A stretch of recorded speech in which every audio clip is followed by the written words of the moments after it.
Arratsalde on, eta ongi etorriak guztioi. Buenas tardes, bienvenidos a esta tercera conferencia del ciclo de la Vascongada entre los retos de la ciencia del siglo XXI, que lógicamente hoy con el folloncillo que hay alrededor pues tiene menos asistencia, pero no por eso va a ser menos interesante. La inteligencia artificial pues nació ya en el año 49 con Turing, pero ha tenido muchos, como lo llaman, inviernos, o sea, épocas de decepción, porque no cumplía lo que parecía que iba a hacer. Pero ya en este siglo ha empezado primero ganando a Kasparov, luego a, no sé, los campeones de Go, que debe ser mucho más difícil que el ajedrez.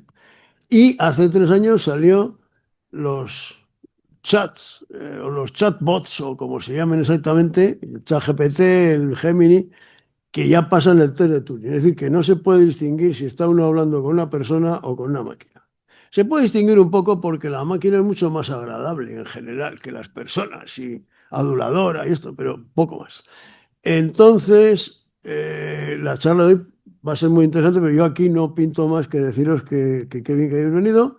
Y sí puedo decir dos cosas de la presentadora. Etxear Laca es catedrática de lingüística, perdón, en la Universidad del País Vasco en Vitoria. Hizo la tesis en el MIT o el MIT, depende de cómo uno lo pronuncie, que está ahí cruzando el río Charles desde Boston. Y luego estuvo enseñando en la Universidad de Rochester, Nueva York. Ha estado en cantidad de universidades, congresos. Tiene pues un palmarés estupendo, pero no me voy a alargar. Es miembro de Jaquiunde. Ha tenido en el año 24, fue, ¿no? El premio Eusko Ikaskuntza. Y no voy a seguir diciendo cosas de ella porque mejor le dejo que hable ella y me retiro yo. Pues gracias. No sé si esto está encendido o no. Pues igual, no. Así está encendido, Ahora. vale. Le había pedido a Manu que no hagamos una presentación recursiva de presentando al presentador que presenta al presentador, que ya sabemos que el lenguaje humano es recursivo, pero puede ser tediosa la recursividad. Bueno, para mí, veis que no soy Luis Vega, que no ha podido venir en último momento, ha habido un cambio, y este cambio a mí me ha beneficiado porque para mí es un placer inmenso presentar a Eneco Aguirre, que es compañero en la UPVHU y compañero en Jaquiunde, a quien conozco desde antes y sigo su trabajo en la medida que puedo desde bastantes años atrás. Y voy a hacer una presentación bastante breve porque creo que todos hemos venido aquí a escuchar lo que él nos tiene que decir sobre inteligencia artificial. Eneco Aguirre es catedrático de informática, miembro del grupo de investigación ISA y director del centro ITS, todo esto de la Universidad del País Vasco. Ha sido investigador o profesor visitante en numerosas universidades del mundo, como en Nuevo México, Melbourne, California del Sur, Stanford, Nueva York y Edimburgo. Tiene una lista de premios larga, entonces tiene un premio a la investigación informática en el 2021 por la investigación informática en España. Es miembro de la Asociación de Lingüística Computacional, que es una asociación donde para ser miembro hay que tener ciertos méritos, no basta con querer ser miembro de ella. Y también es miembro de otra organización similar, la International Academy of Artificial Intelligence Sciences. Fue presidente de SIGLEX, de la Asociación para la Lingüística Computacional.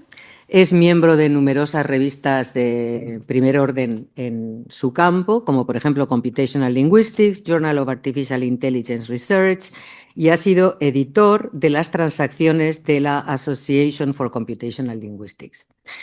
Es uno de los fundadores de la Conferencia Conjunta sobre Computación Léxica y Semántica, STARSEM, que me has dicho que se llama así, y ha recibido también 3 premios de investigación de Google y 6 premios y nominaciones al mejor artículo en diferentes organizaciones.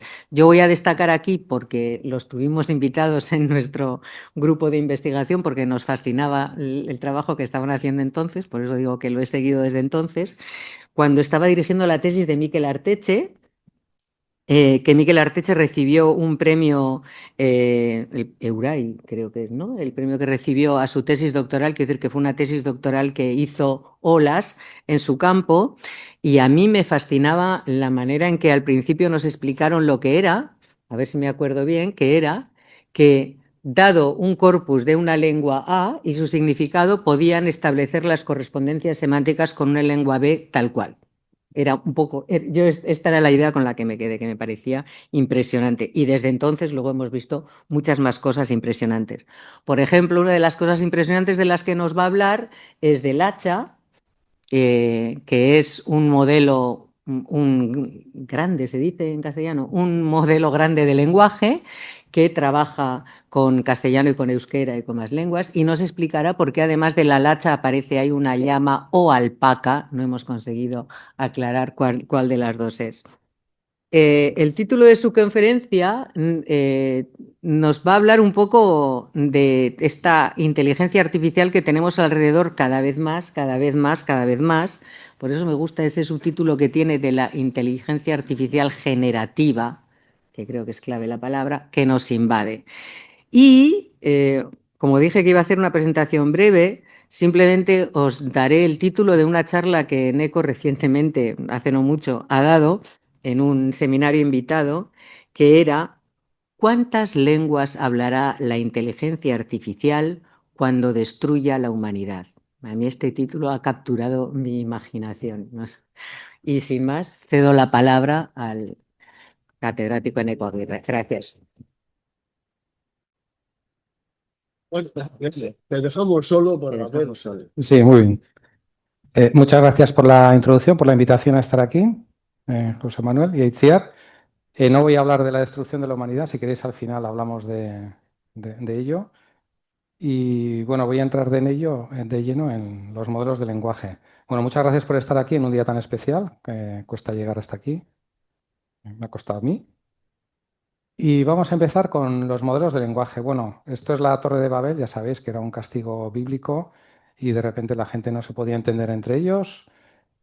Y ahora mismo, si estos habitantes de la Torre de Babel tuvieran acceso a la IA generativa actual, es decir, nosotros, se podría dar el caso de que pudiéramos trabajar en cualquier idioma, a pesar de que no los hablemos. Y esto, de hecho, pasa ya. Por ejemplo, en nuestro grupo tenemos extranjeros, hay gente tenemos 50 personas haciendo la tesis y muchos son de países diferentes y muchos no hablan ni castellano ni euskera.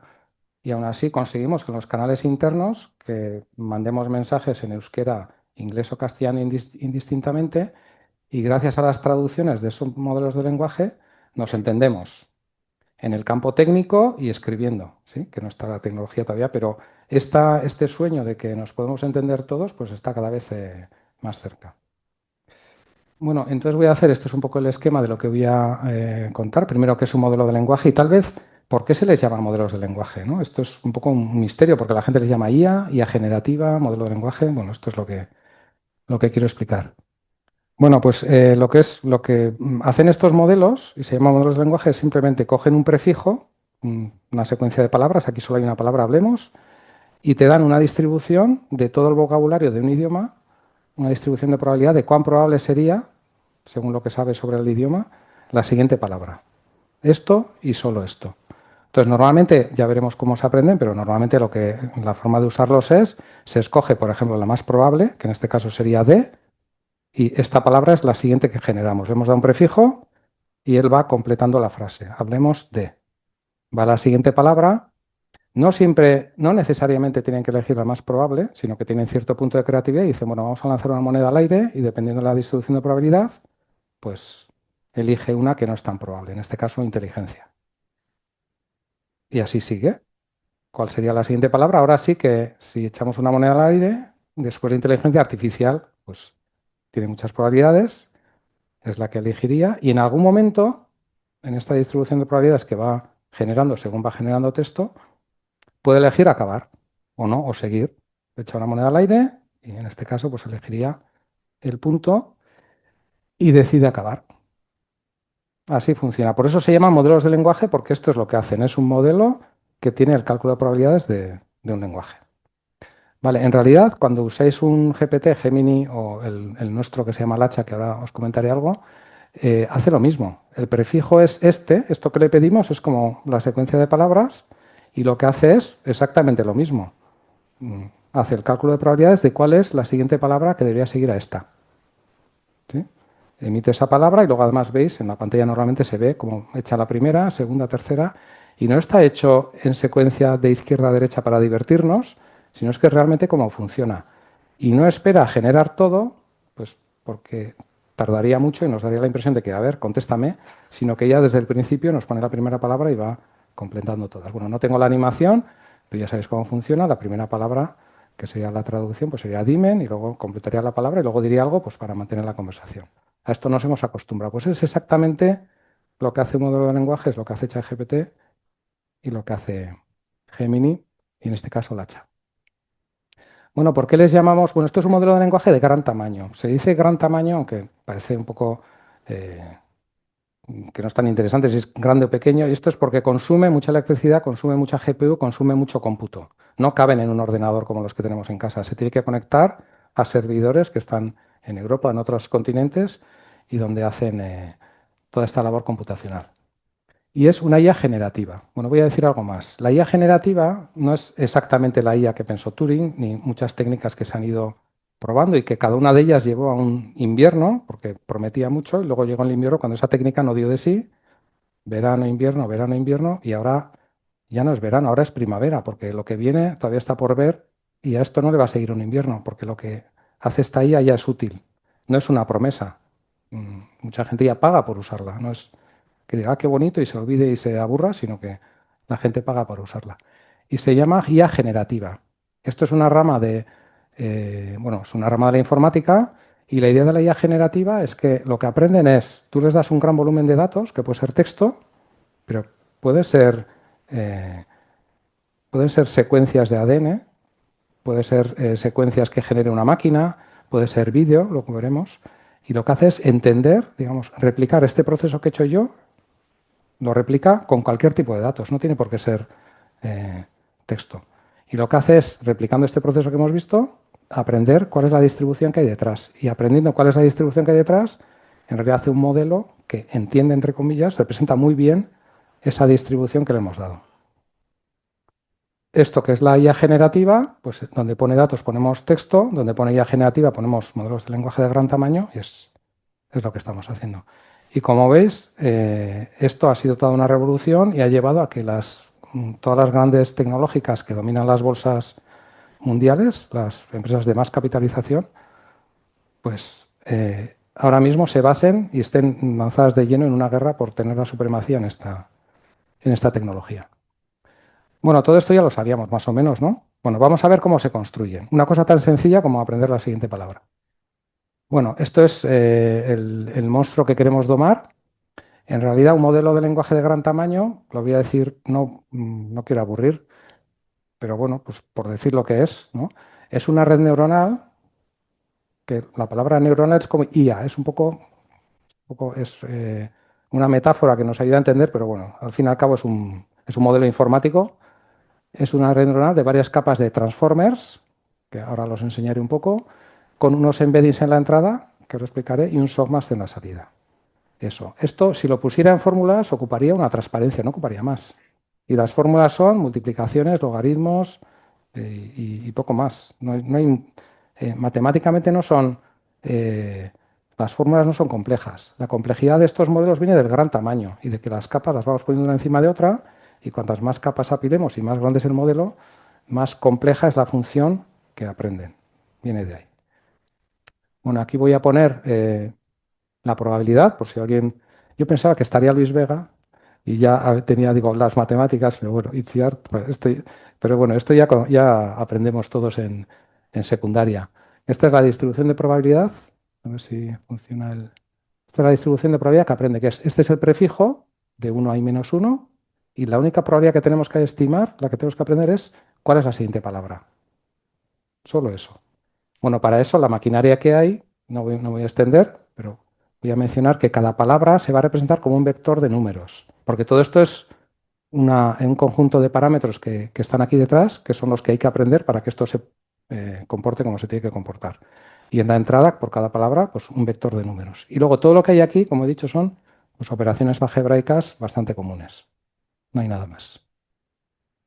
Bueno, al principio empezamos con un modelo que no sabe nada. Entonces, todos los parámetros que hay aquí se inicializan al azar, no sabe nada.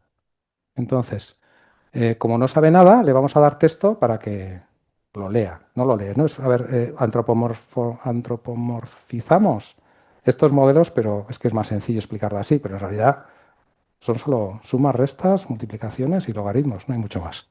Bueno, pues le damos mucho texto y lo que va a hacer es minimizar esa función, que si veis es simplemente minimizar encontrar los parámetros que minimizan el negativo del logaritmo de todas las frases, todos los documentos que hay y por cada documento, cada una de las palabras que hay seguidas de la siguiente palabra. Solo eso. ¿Vale? Es una fórmula bastante sencilla. ¿Cómo aprendemos esto? Pues muy sencillo. Le vamos a dar texto y lo que le vamos a decir es que prediga qué palabra es la que viene después de esta. ¿Sí?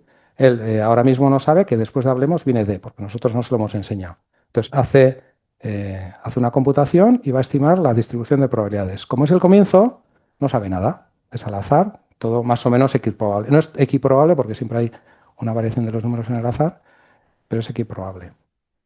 Claro, nosotros sabemos que la palabra que viene es de. Entonces, ¿qué hacemos? Bueno, pues vamos a ver, para esa función compleja, vamos a ver cuáles son los gradientes, las derivadas parciales, y vamos a mover todos los parámetros que hay allí en la dirección para que esa probabilidad sea más alta.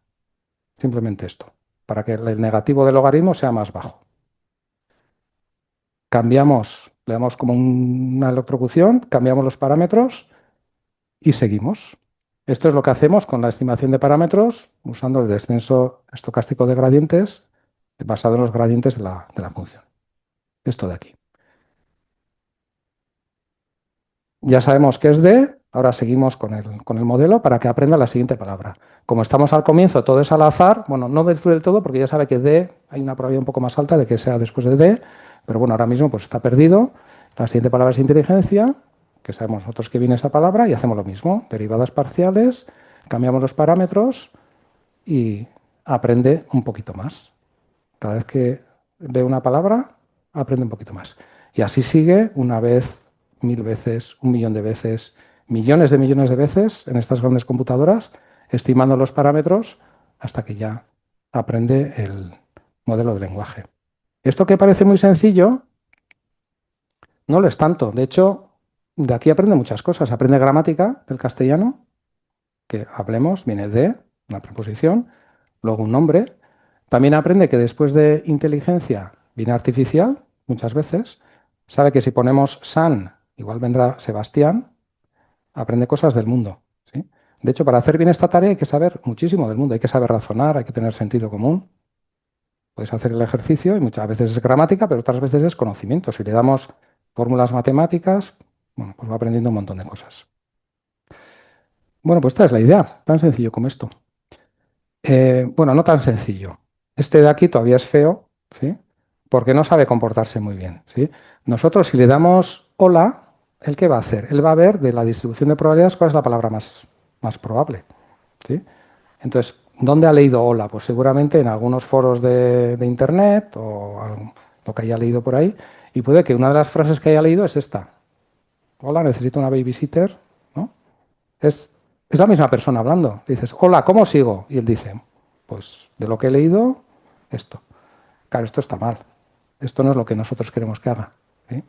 Genera texto plausible, va acabando frases, pero no sabe seguirnos la conversación. Esto se lo tenemos que entender. Es muy importante, a este que llamamos el modelo base, darse cuenta que esto sabe muchísimo del mundo. ¿Sí?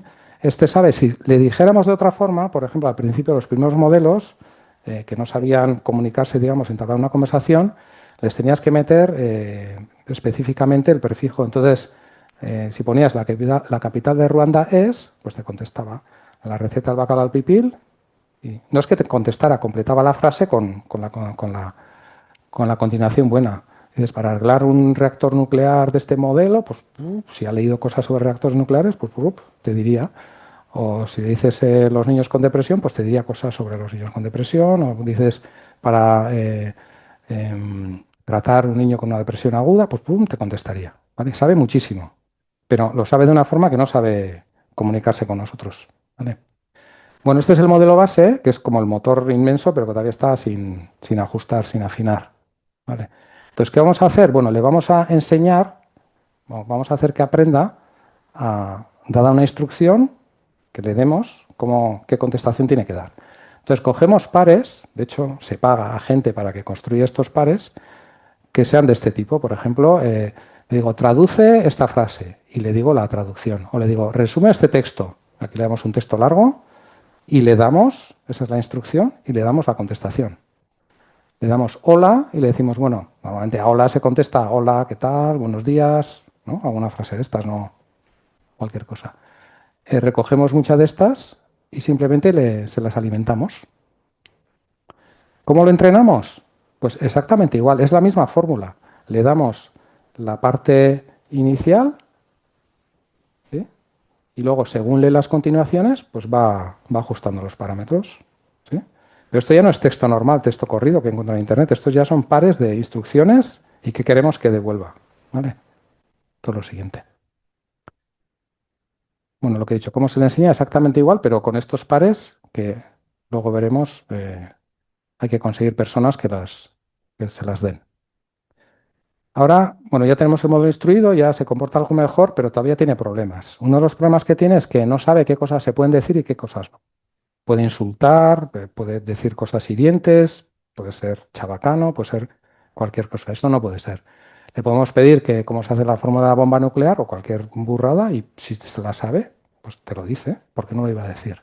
Entonces ahora hay una siguiente fase en la que le tenemos que decir que esto está mal dicho, pues como a un niño, esto mal. ¿Qué tienes que decir? Pues tienes que decir, lo siento, esto es real, lo siento, pero no puedo promocionar una ayuda para crear una bomba, no te puedo decir algo que pueda dañar a una persona, temas de estos. ¿Cómo aprende esto? Bueno, esto es un poco más complicado porque ahora no es que cuando se pida eso, esta pregunta responda a esto solamente, sino que hay preguntas que preferimos y hay preguntas que no preferimos. Cosas que se dicen, cosas que no se dicen. Entonces, para esto lo que hacemos es, bueno, nosotros las multinacionales lo que hacen es contratan gente, dada una pregunta, les dan dos respuestas y estas personas tienen que elegir la que es más, bueno, siguiendo las instrucciones que les dan, cuál es socialmente más aceptable. ¿Vale? No una, sino muchas de estas preferencias. Igual algunos, os habréis dado cuenta usando GPT, que a veces te da dos respuestas. ¿Os ha pasado alguna vez? Sí, ¿no? Esto lo han empezado a hacer hace poco. Hasta hace poco esto solo lo hacían con gente a la que pagaban. Pero ahora ya a cualquiera nos dan esta opción. Y de hecho, si no eliges, no puedes seguir. Bueno, puedes coger igual, si ya es una la que quieres, ya está. Pero si quieres seguir con la conversación, tienes que elegir. Pues cada vez que eliges, les estás diciendo cuál es la buena. ¿Vale? Están aprendiendo de nosotros. Pero bueno, típicamente esto se consigue con gente a la que pagas y a la que sabes que están dando la contestación buena. Ahora sí hacen falta otras fórmulas, una técnica que es por aprendizaje por refuerzo, que es un poco distinta de lo que otra técnica de IA, que es un poco distinta, con feedback humano. Las fórmulas, me podía pasar un rato, pero no son tan complicadas como parece, porque lo que hacen es entrenar un modelo que sabe que algunas respuestas están más aceptables y otras menos aceptables. Entrenamos una versión del modelo de lenguaje que hace eso, y luego ya pues lo que maximizamos la probabilidad de que el modelo nuevo dé más probabilidad al que está bien y menos probabilidad al que está mal, más o menos. Esto es lo que hace esta fórmula y seguimos entrenando, porque en todo esto los parámetros que empezaba al azar los hemos adaptado para que sepa seguir las frases. Luego le hemos enseñado los parámetros ya no al azar para que siga instrucciones y ahora seguimos cambiando los parámetros para que se alinee con los valores de nuestra sociedad, digamos. Por eso se llama esta fase de preferencias, pues modelo alineado. Tienes un modelo alineado con los valores que tengas o que tenga la empresa que haga estos alineadores. Muy bien, pues esto es un modelo de lenguaje. Este ya pues tiene una pinta ya más utilizable y así lo es. Y ahora vamos a hablar un poquito de costes, porque el problema de todo esto y el hecho de que haya solo unas pocas empresas que pueden construir estos modelos y sobre todo se concentren en Estados Unidos y en China, es que han conseguido amasar toda la cantidad de dinero que hace falta para entrenar estos. Bueno, ¿de dónde viene el coste? El coste es que, para empezar, no son como las personas. Estos leen muchísimo más que lo que necesita una persona para aprender un idioma.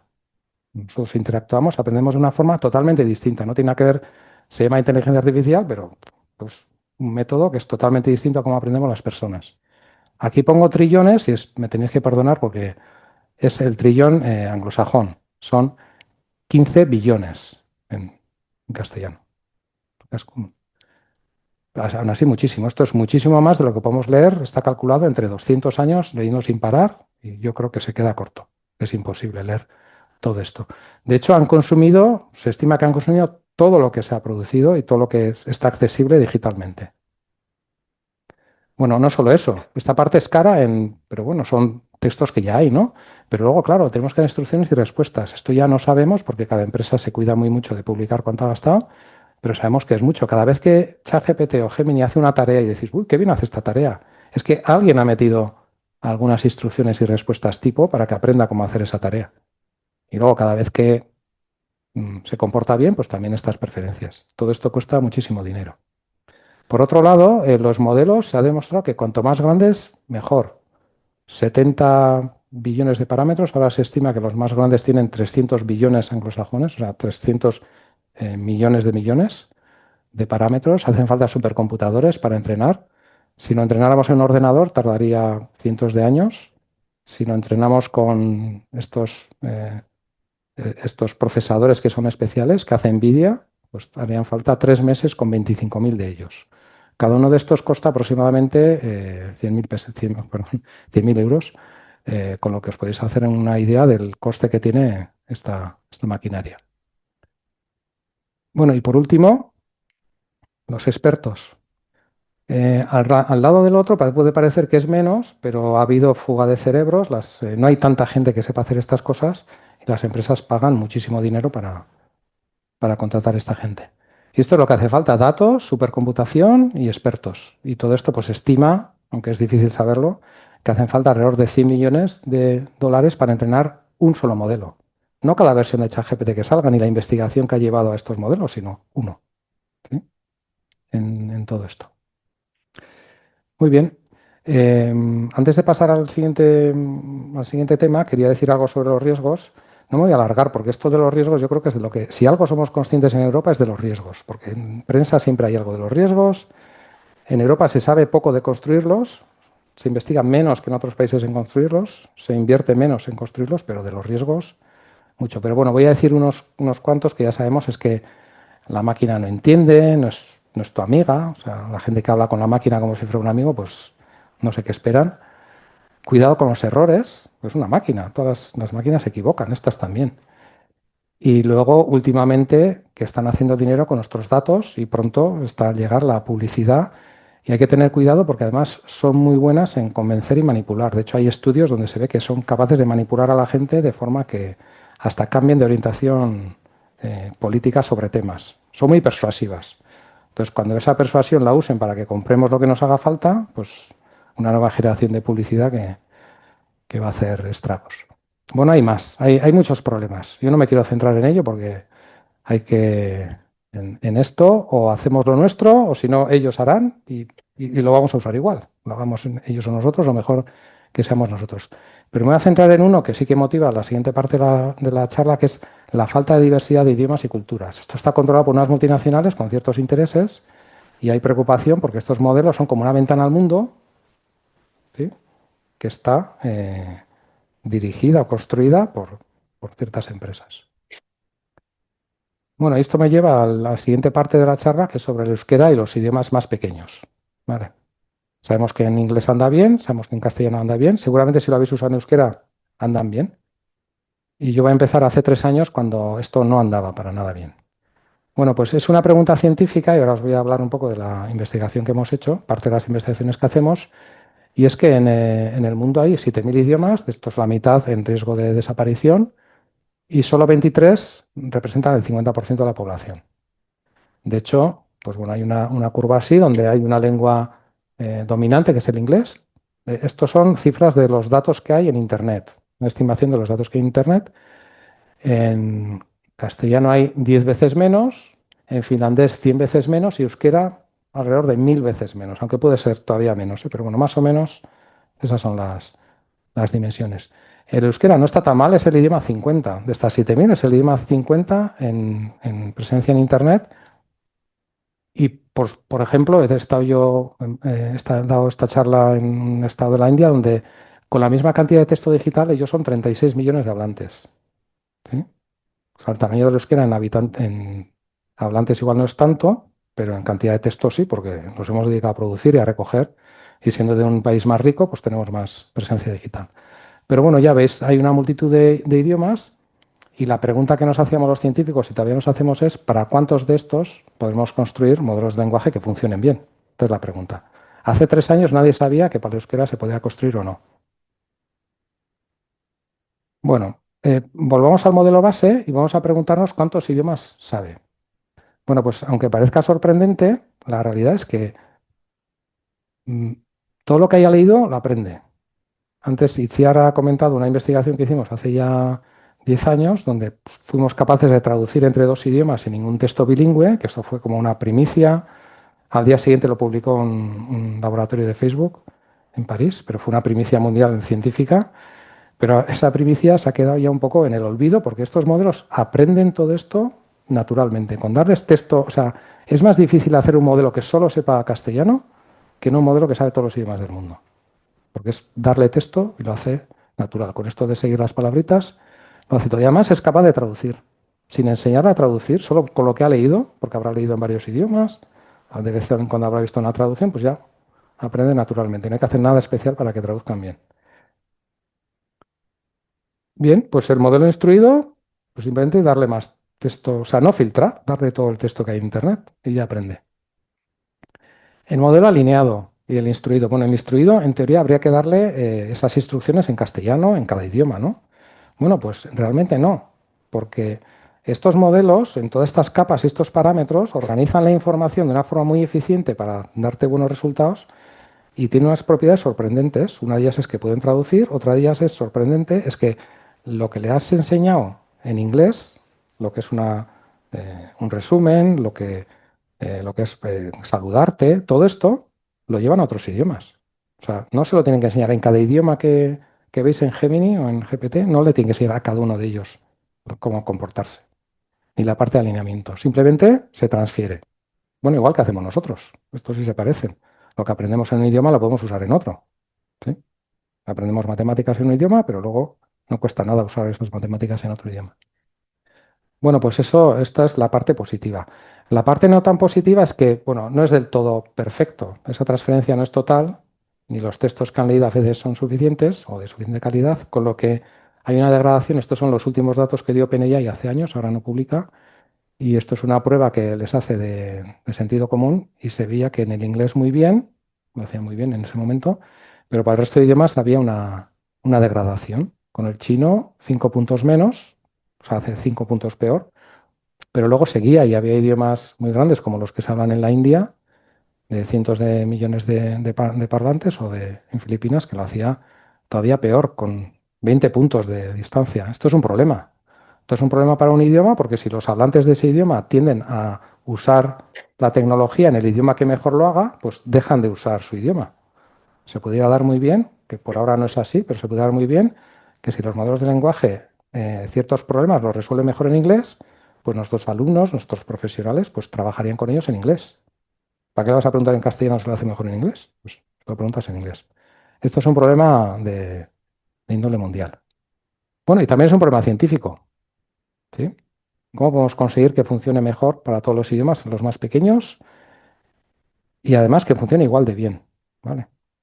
Bueno, lo podemos dejar a las Big Tech y bueno, solo un par de anécdotas, que es que ya funciona bastante bien en euskera, porque la tecnología sí que está preparada para un idioma como el euskera, pero bueno, todavía no del todo. Esto, bueno, estamos en Bilbao, pero lo tenía para alumnos en Donosti y este es quien es el presidente de la Real y no contesta bien en euskera. Dice cosas como el San Sebastián Eco, esto, o Real Sociedad y no no pone eco y no es gramatical esta frase, de vez en cuando lo hace mal.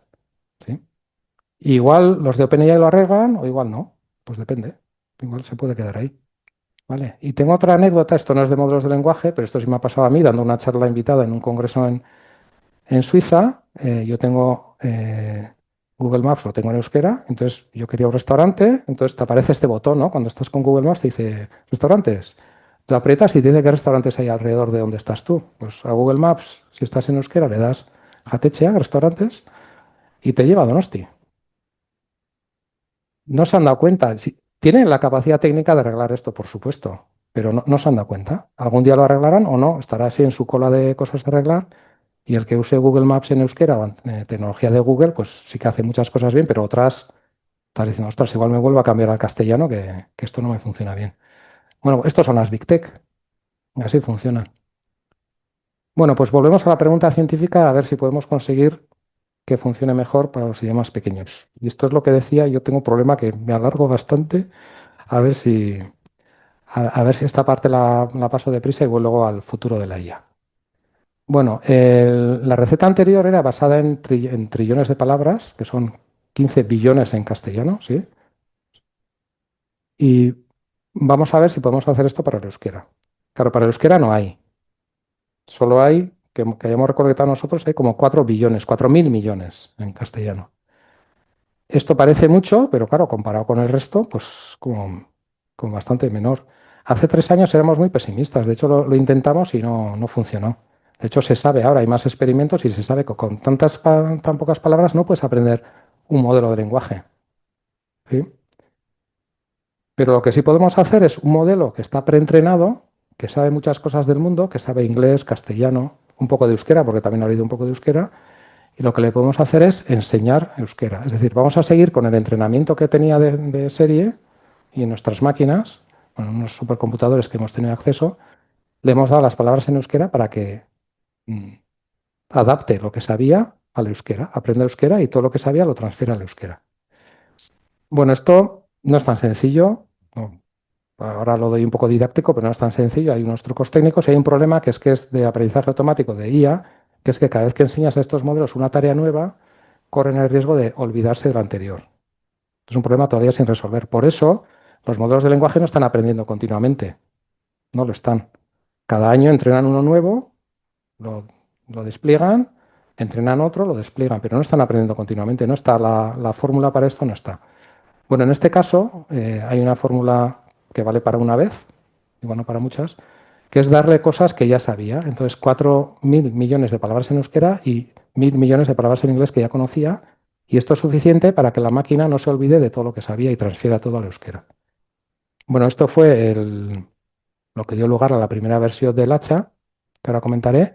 Esto, tuvimos acceso a un supercomputador en Italia, gastamos solo 256 GPUs en 5 días, solo, porque lo otro eran miles. ¿Sí? Esto es más barato porque tenemos un modelo que ya sabe mucho y se enseña de euskera solamente. Esto es más barato. Y este modelo en el que nos basamos era Llama, que era de Meta, y a nuestros estudiantes les pareció que era muy divertido llamarle el hacha y hicieron esta quimera que es medio llama y medio oveja al hacha. Esto es la razón del hacha que me preguntaba. ¿Dónde es? Bueno, y con esto ganamos un premio, uno de los mejores congresos. En nuestra área se publican los congresos, las multinacionales van a los congresos, ahí nos pegamos y ganó uno de los mejores, uno de los premios a mejor artículo, entre otros, no era el único, una categoría. Eso fue hace 2 años. Bueno, ya sabe euskera, ahora vamos a enseñarle a comportarse. ¿Sí? Esto era la primera fase. ¿Sabe euskera? ¿Sabe bien? Bueno, problema, no tenemos instrucciones para el euskera. No tenemos. Eso es caro. Ahora estamos haciendo algunas, vamos a recoger ahora gracias a un proyecto, pero esto es caro. Los investigadores no tenemos tanto dinero como parece. Lo gastamos en sueldos y en máquinas. Bueno, pues ¿cómo hacer esto? Bueno, se nos ocurrió lo contrario a lo que estaba haciendo el resto del mundo, que es cogemos un modelo alineado, uno ya preentrenado, alineado, y le enseñamos euskera. ¿Sí? Fácil, hacemos la misma fórmula que antes, le damos los millones de palabras en euskera, los del inglés, y a ver qué pasa. Bueno, pues no funciona, porque esto que no tiene que olvidar, en parte es lo que ha leído en inglés, pero en parte son todas las instrucciones que ha visto y todo el alineamiento que ha visto. Pero claro, esto nosotros no tenemos acceso porque Los que hicieron Llama, los que hacen los modelos, no te dan acceso a eso. Entonces, ¿qué hicimos? Bueno, el mismo modelo genera instrucciones sintéticas, o sea, generadas por la propia máquina, y lo que le damos son 1 millón de instrucciones sintéticas en inglés, que se parecerán bastante, como replica lo que ha leído, pues se parecen bastante a lo que ha leído. Y con esto sí, ahora sí funciona, esto es lo que publicamos hace unos meses, y ahora ya tenemos un Lacha que se puede usar. ¿Sí? Y esto costó hasta un poco menos, 2 días con las GPUs, 256 GPUs. Bueno, pues ya tenemos el euskera que se puede usar, ¿o no? Ahora viene un problema. ¿Cómo sabemos cuál es el mejor modelo? ¿Sí? Que usáis uno, igual usáis Gemini y digo, qué bueno, qué bien me ha hecho esta tarea. Otro usa GPT y dice, pues a mí me ha hecho mejor. ¿Cómo sabes qué modelo es mejor en cierta tarea? Bueno, esto es bastante complicado. Nosotros, como nos centramos en el euskera, lo que hemos hecho es pasarle test de euskera. No solo de euskera, pero sobre todo de euskera. Entonces le damos test como eh, de ABCD, esto es muy común en IA. Y entonces pues le damos una frase y tiene que elegir cuál es la correcta. Te dice, la correcta es B. Y dices, bien, pues es cierto, esta es la correcta en este contexto y así sabemos que aprobaría las pruebas para conseguir el C1, el EGA en euskera. Por eso sabemos que funciona bien en euskera. Eso y que hacemos pruebas y lo miramos a mano también. Bueno, otras pruebas que hemos hecho es esta imagen que, bueno, se parece un poco a la del cartel. Está hecha por la IA, sí. Tiene un poco un estilo parecido esto. Y aquí la comunidad tiene problemas porque aunque haga estas pruebas, claro, genera texto fluido, porque esto es solo una prueba de elegir ABCD. Igual, elige ABCD y luego no hace nada más con fundamento. Entonces hay otra forma de hacerlo que es ponerlos a pelear entre ellos, que es un poco lo que hemos visto antes de enseñarte 2 respuestas y que elijas la buena. Bueno, pues eso se hace a gran escala. Esto se ha hecho para el inglés y nosotros, pues hay voluntarios y para el euskera tuvimos que hacer, hicimos propaganda, salió en la radio, hicimos lo que llamamos un evolatón con 1900 voluntarios que básicamente hacían esto. Le ponían alguna cosa, alguna tarea que querían hacer, les dábamos dos soluciones, una de un modelo, otra de otro modelo y elegían cuál era mejor. Y ahí supimos dónde estaba nuestro Lacha con respecto a otros. Bueno, esto lo hicimos, somos científicos, hacemos muchos experimentos, aquí había muchos modelos, variantes del mismo modelo. Este es el modelo más grande, estos son pequeñitos, este es grande, de 70.000 millones, y lo comparamos con los mejores en ese momento, que era hace unos meses, que eran GPT-4 y Claude. Ahora seguramente estarían GPT-5, 5.4, Claude 4.6 y Gemini estaría por aquí. Gemini Pro lo hace muy bien también. Pero bueno, en esa época eran estos y vimos que el hacha estaba ahí. O sea, la calidad que daba el hacha basado en un modelo hecho por Facebook al que hemos enseñado euskera estaba a la par de esta Anthropic, que es una multinacional con- que gasta muchos recursos y casi donde GPT-4. Una cosa que no esperábamos. Esto era un experimento, no sabíamos que iba a salir tan bueno. Y salió muy bien.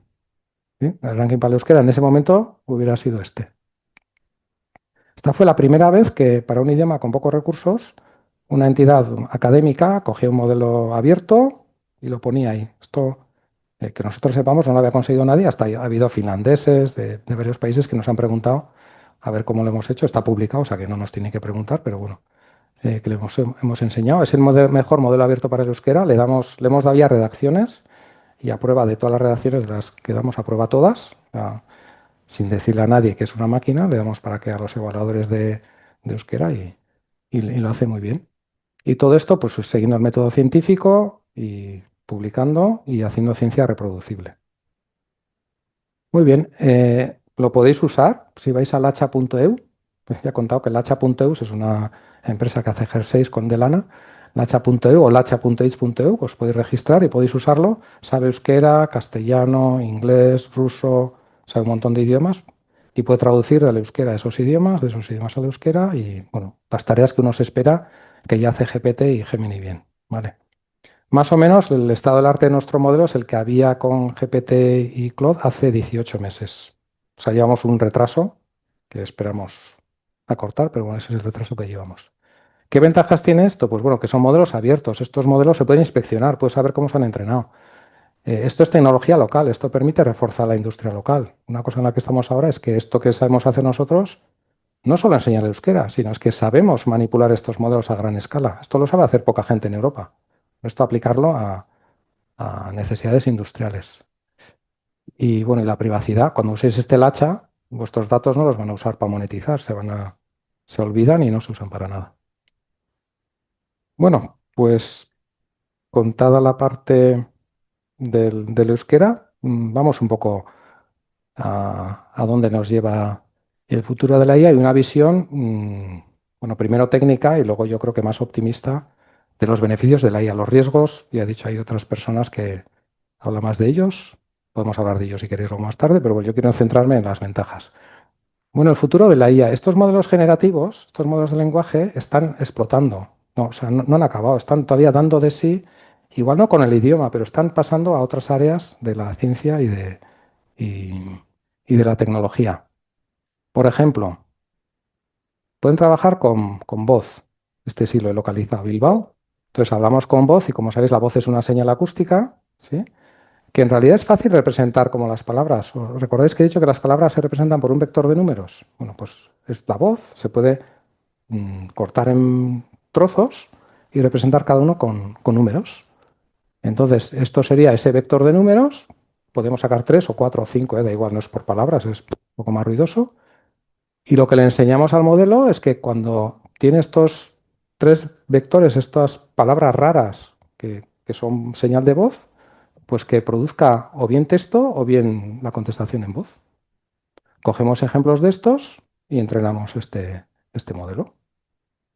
¿Qué tenemos que usar? Pues la misma tecnología. O sea, para entrenar esto es exactamente la misma tecnología que hemos usado para predecir la siguiente palabra. Porque esto lo que va a hacer es predecir que cuando la entrada es estos 3 trocitos de números que corresponden a la voz, generar este trocito primero, este segundo y este tercero. Cuando habléis en el móvil a los modelos de lenguaje, lo que están haciendo. Y la tecnología es la misma.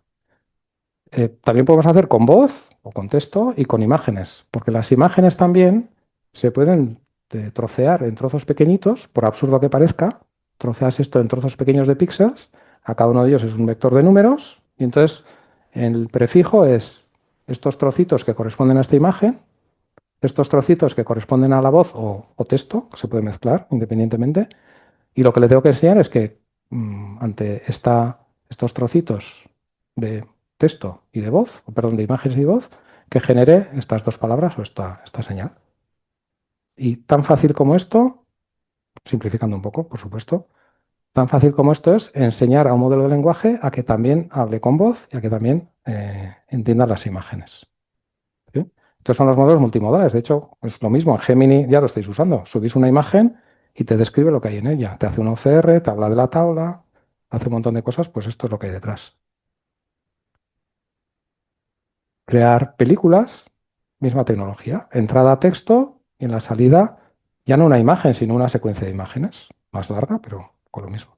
Así se crean vídeos o se puede programar un robot. Este caso es un poco más delicado porque la entrada, bueno, es texto y la imagen, que esto ya sabemos cómo hacerlo. Bueno, es texto, imagen o la voz, da igual. O sea, perdón, imagen y texto, voz. Y lo que le vamos a enseñar son los comandos que usamos para mover el robot. Esto es un lenguaje de programación y así puede aprender a programar según está viendo cosas en la pantalla, porque esto puede ser una imagen estática o puede ir viendo imágenes de cómo está la situación para generar esta secuencia de instrucciones o otra. ¿Vale? Misma tecnología, misma idea para programar robots o para programación en general. Bueno, esto ha sido así. Una cosa que ha pasado, y esto ha pasado hace un año más o menos, es que no solo se le ha enseñado no solo enseñándole las respuestas ha aprendido. Una cosa que ha pasado, que es que merece la pena recalcar, es que ante problemas matemáticos, hasta ahora hubiera que haberle dado no la solución al final, sino la explicación de la solución. ¿Sí? Entonces alguien tendría que haber dado toda la explicación de la solución y la solución a la que llega, la secuencia de fórmulas o de razonamientos que hay, y aprendería de ahí. Esto es muy costoso. ¿Sí? Se hace, pero a poca escala porque no hay muchos, es muy caro estos ejemplos. Lo que se hace es lo siguiente, se le dice, genera una respuesta y con lo poco que sabe te genera una respuesta, aquí he puesto cosas que pueden tener sentido o no, y este es el resultado que da. ¿vale? ¿Cuál es el truco? Que ahora podemos saber si este resultado está bien o mal. ¿Por qué? Pues porque tenemos simuladores que son capaces de decirte este resultado está bien o este resultado está mal. Pues, por ejemplo, matemática de Wolfram o cualquier otro, bueno, necesitamos simuladores, pero al final son programas que saben matemáticas. Saben si la contestación está bien o mal. No saben hacer la contestación tal vez, pero saben saber si está bien o mal. Entonces, este estaba mal. Bueno, esta es la fórmula, que parece muy complicada, pero tampoco es tan complicada. Aquí lo que sabemos es si esto está bien o mal y a partir de ahí podemos hacer que el modelo aprenda a no generar esta y que el modelo sí que genere esta otra que resulta que está bien. ¿Sí? Entonces, un poco más sofisticado que lo de antes. Podemos la máquina generar contestaciones y ahí descubrir cuál es la contestación. Bueno, así puedes resolver problemas que sabes que puedes verificar si la solución está bien o mal, pero que no sabes generar la solución. Así se les ha enseñado matemáticas hasta tal punto que ya hace unos meses pues ya empezaron a ganar olimpiadas de matemáticas y ahora se están usando para resolver problemas matemáticos de los que no se tenía solución, junto a un matemático, porque alguien tiene que verificar que lo que están haciendo está bien.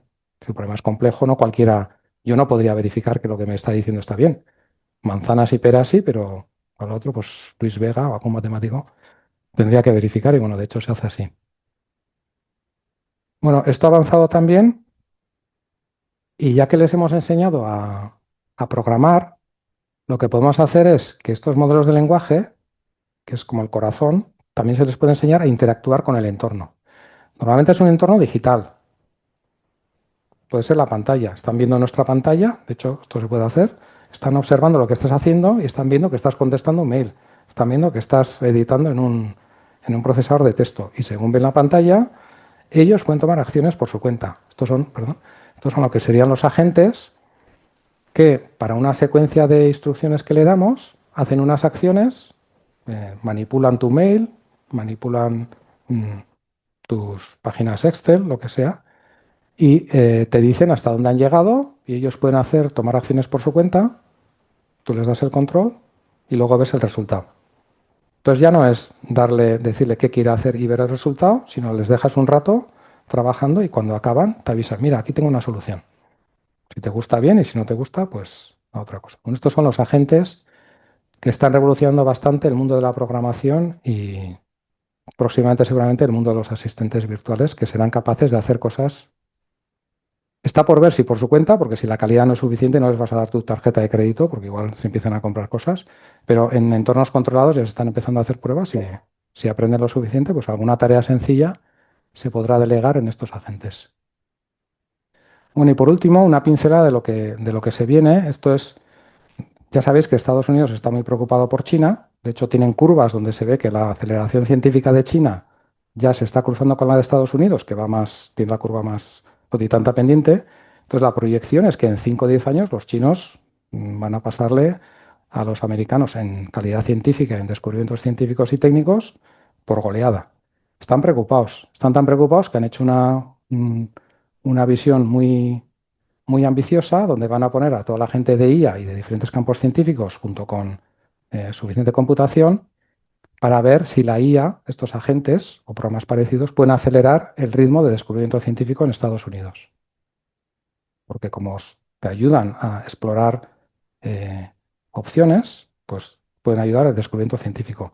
No solo con modelos de lenguaje, una cosa que igual en la introducción no ha comentado José Manuel, es que la IA ya ha ganado un premio Nobel. No la IA en sí, sino que investigadores que no eran solo químicos han conseguido descifrar la forma en que se doblan las proteínas, un problema que no estaba resuelto. Y esto lo han hecho con ayuda de la IA.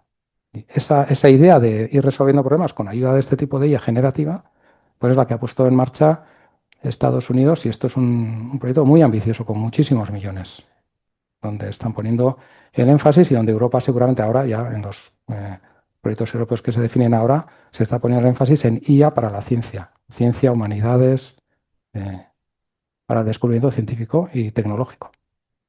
Muy bien, bueno, pues estos son la gente que me ayudó a hacer estos trabajos, muchos méritos de ellos. Aquí está Miguel Artecho, por cierto, que sigue con nosotros, aunque ha cofundado una empresa de estas que valen Creo que está valorada en $1.000 millones, pero bueno, sigue trabajando con nosotros, el 20%.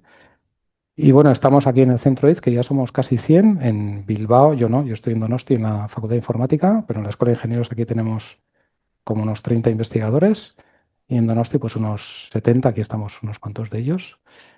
Y con esto acabo, muchas gracias.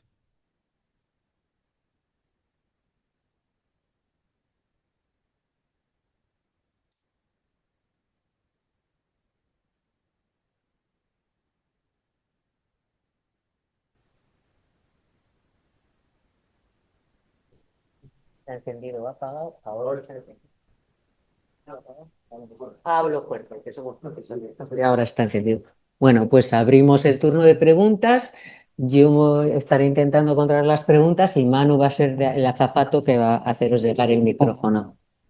Gracias, Eneco. Abrimos el...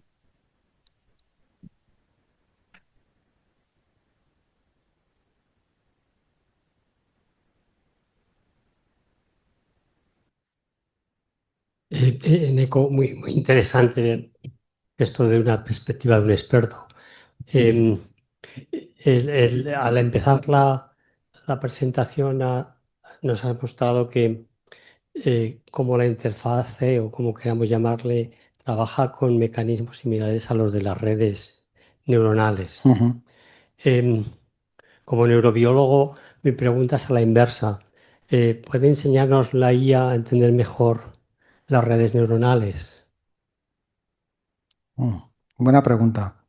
Sé que hay investigaciones donde los modelos de lenguaje de alguna forma ayudan a explicar algún fenómeno neurobiológico, pero la forma en que funcionan es totalmente distinta. O sea, aunque se llamen redes neuronales, es más, pues los que estaban investigando en esto vieron las neuronas y dijeron, bueno, vamos a hacer una multiplicación de matrices y como hay algo que parece, no sé, coger una metáfora más que otra cosa. Yo creo que están mal llamadas redes neuronales, eso mucha gente lo ha dicho, pero eso no quiere decir que como instrumento artificial que se parece en la salida y en la entrada a lo que hace el cerebro de alguna forma, pues puedan valer para estudiar.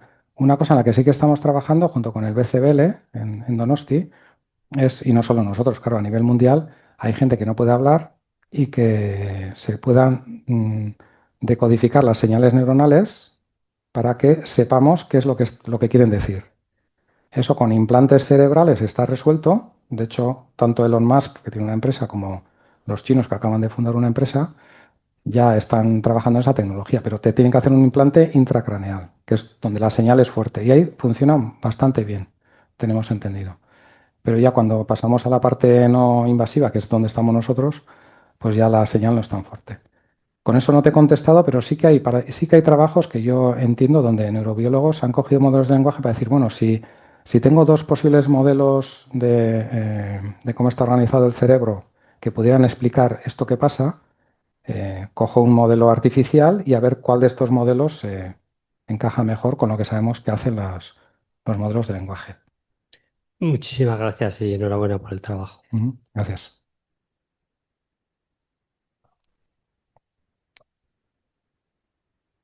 Gracias. Me ha gustado mucho tu presentación, pero me surgen una serie de dudas respecto de la potencia actual y la futura de la IA.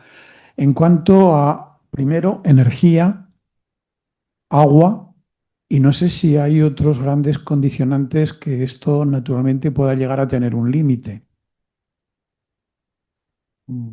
Buena pregunta. Ahora mismo, ya sabéis que están gastando mucho en centros de datos, todas las grandes, Amazon, Oracle, que dan servicio a Google y a OpenAI y a Microsoft y a otros, están gastando muchísimo y ese dinero es para la inferencia. O sea, entrenar estos modelos cuesta un montón, pero cada vez que lo usamos también hacen falta muchas GPUs. Están trabajando muchísimo en intentar hacer eso más eficiente, pero ahora mismo mucho, cuesta mucho en electricidad, en máquinas y también el consumo de agua es preocupante. Depende de la región. Muchas veces se ponen en regiones áridas por el precio del terreno y por otras razones y sí que consumen agua, no es un tema menor. En cuanto al futuro, no se sabe. La tecnología es así. Cuando haces trabajamos, también tenemos alguna tesis en IA verde, que al final es intentar hacerlo más eficiente, pero cuanto más eficiente se haga, más barato va a ser y más gente lo va a usar. Entonces no se sabe hasta qué punto puede llegar esto a consumir recursos como la electricidad y el agua. No se sabe, dependerá del uso que hagamos. En cuanto a si esto, digamos, las mejoras que hemos visto estos años van a parar, yo creo que los modelos de lenguaje como tal, como esta herramienta que usamos para traducir, yo creo que ya están. Es que ya mucho mejor no lo pueden hacer. Ahora mismo no es que sea difícil distinguir si es una persona o no, es que si quieres saber si lo que te contestan está bien, tienes que contratar a un experto. Yo no puedo distinguir si el euskera que producen es mejor o peor que el que hago yo. Hace falta alguien, un experto en el nivel de euskera para que vea, mira, este hace más errores que este, pero está en un nivel ya muy alto. Y esto está pasando mucho en matemáticas, en muchos problemas que hacen falta expertos. Entonces ahí, en algunos ya está como hay, como en lo más alto. ¿Qué está pasando? Que están empezando el crecimiento está pasando en otras áreas, en esto de los agentes, en esto de otras especialidades científicas. En la parte tecnológica también, porque hay muchos procesos industriales donde hay ingenieros trabajando con planos y con mucha información, donde estos modelos tienen en teoría, si tuvieran suficientes datos, tienen la capacidad de interpretar esos planos y hacer cosas con ellos. En eso también estamos trabajando. Lo del idioma está un poco superado. No sabemos a nivel científico hasta, claro, el euskera sí, pero no sabemos si idiomas con menos, claro, hasta 7.000, imagínate, hay idiomas donde no hay ni escritura. En algún momento no aprenderán, pero por ahora el euskera sí va bajando un poco. O sea que esa parte está un poco resuelta y se está distribuyendo a otras áreas. Pero yo no le veo fin. Hay gente que piensa que ya está, que ha dado todo lo que ha dado, pero yo creo que para nada. Esto va a permear cada vez más capas de la producción y del ámbito científico. Yo creo que para bien, porque vamos a ser más productivos.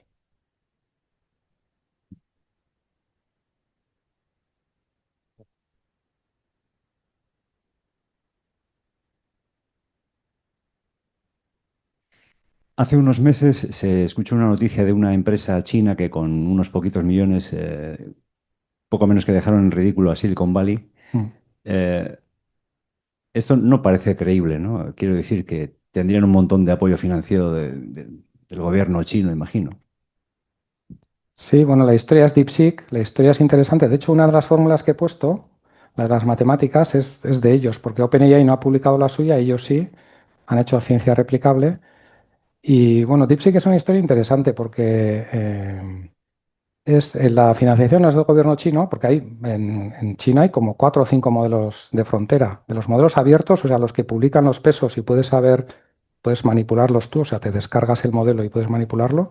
OpenAI no es abierto porque tú no solo puedes usar la interfaz y una API que te dan, ¿no? Pero estos tú te los puedes descargar y manipularlos, hacerlos mejores, peores, más grandes, más pequeños. Y DeepSeek, hay varios, y DeepSeek tenía financiación de un empresario que hacía dinero, creo que con juego, no sé.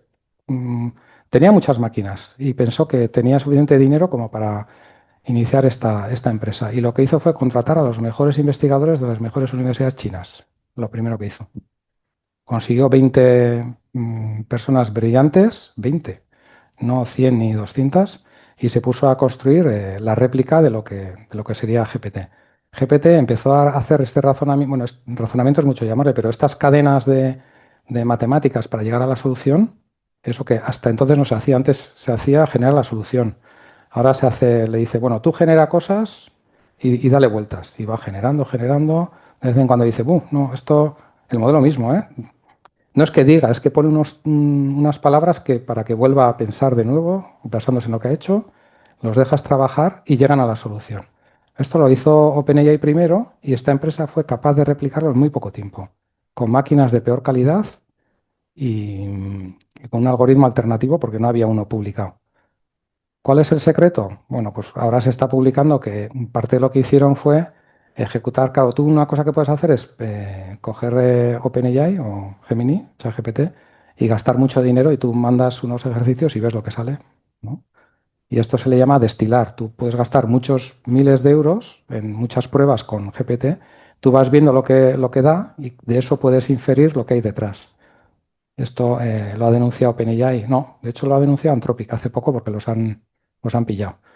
Entonces, DeepSeek fue un bombazo, fue como una llamada de atención, pero luego se ha demostrado que, bueno, que siguen detrás. Los modelos de frontera que se dice, los de OpenAI y Google, están un paso adelante y esta empresa es muy interesante, pero va con un pasito detrás. No sé si te he contestado del todo, pero es un poco la historia de DeepSeek. No es tan... Cuando salen en prensa las cosas se exageran un poco y no fue para tanto. Tenía muchos recursos. La noticia fue más sobre el estatus de China, Estados Unidos, porque los de Estados Unidos estaban muy relajados diciendo los chinos, como no les vendemos GPUs, estas máquinas, pues, y no son tan listos como nosotros, ni tienen tanto capital, no lo podrán hacer. Y DeepSeek y otros han demostrado que sí que son capaces de llegar muy parecido, a un nivel muy parecido. Y ahora están preocupados los americanos. Bueno, eskerrik asko hitzaldiagatik, benetan interesgarria izan da. Eta egia esan, galdera dauzkat, baina, bueno, bi bakarrik egingo dizkizut. Digo que, en principio, me congratulo, bueno, yo os felicito de cómo habéis conseguido de que el nivel al que habéis conseguido que las traducciones al euskera, pues que sean muy buenas, ¿eh? Yo además, como la universidad se utiliza Copilot y también utilizo DeepSeek y veo que funcionan también muy bien con el euskera, muy, muy bien. Y luego el segundo punto está... todavía no, esto era una pregunta. Tengo dos preguntas. La primera es, me acuerdo que te oí hace 2 años, yo creo que fue, ¿no? Más o menos. Entonces tuvimos una discusión de que en el fondo lo que está haciendo está buscando una palabra nueva, con probabilidades. Y entonces eso no tenía que preocuparnos para nada. Pero claro, estoy viendo que ahora nos estás enseñando agentes. Está interaccionando grandemente con nosotros. Y siempre a mí en la ciencia me recuerda siempre la emergencia. La emergencia, es decir, que nosotros la biología no podemos explicarla desde el punto de la reduccionista de las leyes de la física. Pero para explicar la biología necesitamos las leyes de la física, pero porque se han producido propiedades nuevas con la complejidad. Entonces, una de las preguntas está en esa dirección. A ver ahora cómo piensas si la respuesta que me darías ahora es la misma que me diste antes. Y la siguiente está relacionado con China. China, pues China, evidentemente, hace muchos años pusieron la muralla china, se separando de todo el mundo, etcétera, etcétera, y ahora han hecho lo mismo. Ahora tienen la muralla china digital, que tienen un mundo digital totalmente diferente, al que nosotros no tenemos acceso directo, pero ellos tienen un montón de usuarios digitales que es terrible. Y entonces es grandísima. Entonces, claro, cuando estás en la lucha, mi pregunta es, ¿de dónde viene el peligro visto por los americanos, que a mí no me parece peligro, que yo siempre que tengamos más información, o sea, de cualquier forma, para que la ciencia vaya adelante, es buena? ¿Dónde está realmente el peligro que ven los americanos respecto? O sea, es decir, esta parte de China que tienen una independencia digital también total y que ellos tienen un montón de proveedores de información y entonces eso puede ser bastante mayor de la que existe en Occidente. O sea, esas dos preguntas me gustaría que me respondieras. Pues empiezo por la segunda. Yo creo que el peligro que ve Estados Unidos es de hegemonía, es hegemonía mundial. Que controle esta tecnología, el que saque rendimiento monetario, esta tecnología, pues va a dominar gran parte de la economía de los años venideros. Toda esta inversión que están haciendo, que es masiva, nunca se había invertido en nada, tanto como lo que están invirtiendo ahora en centros de datos. Es una locura, por eso se habla de una burbuja, porque los números son tan exagerados que la estimación de las ganancias que tienen que tener para poder soportar este gasto que están haciendo ya es enorme. Esta es la apuesta americana. En los chinos, por su parte, pues también han hecho una apuesta propia. Están muy contentos con su tecnología. El mercado es más reducido, no tienen tantos fondos. El otro es un mercado global y siguen yendo por delante, aunque hubo el susto este de DeepSeek, susto para los americanos, quiero decir. O buena noticia para el mundo, porque estoy de acuerdo contigo con que haya contrapeso siempre es bueno, que gane solo uno, pero su miedo es a la pérdida de hegemonía, es por el proyecto este científico también Génesis tan ambicioso, es porque están preocupados por la economía tecnológica. Esto es lo que les preocupa. Y luego ya la parte política y de la muralla china y todo esto, pues se puede hablar mucho. Yo he estado en China también y es bastante preocupante cómo lo tienen montado desde el punto de vista de control social y hay muchos temas, pero bueno, eso sería otro tema. En el tema, los chinos son comerciales, son comerciantes, lo que quieren es vender. aparte de dominar el mundo, pues bueno, aquí hacer dinero, yo creo que básicamente. Entonces, no me voy a meter ahí en una discusión, pero yo creo que también es bueno que haya dos mundos. Y por ejemplo, los chinos que no podían competir cobrando, lo que han hecho es competir dejando los modelos abiertos. Con eso han ganado un prestigio y ahora sí que cobran también, menos, pero están cobrando y ahora la pregunta del millón es quién va a hacer dinero con esto, porque es difícil hacer dinero con esto. OpenAI lo está haciendo, Google lo está haciendo y quién va a conseguir hacer dinero con todo esto. Esto por la hegemonía. Luego, la otra pregunta de la emergencia, esto viene por el título que ha sacado Itziar de una charla que di, que era para llamar la atención, decir cuántos idiomas hablará cuando acaba con el mundo. Si no, si os acordáis bien, igual os habéis olvidado porque todo va rápido, pero cuando salió, no GPT, el chat GPT, sino GPT-2, que ya hace 5 años, ya estaban investigando en OpenAI y Sam Altman dijo que tenía una cosa que era tan peligrosa que no le iba a poner en público, que era GPT-2, el 2, ni el 3.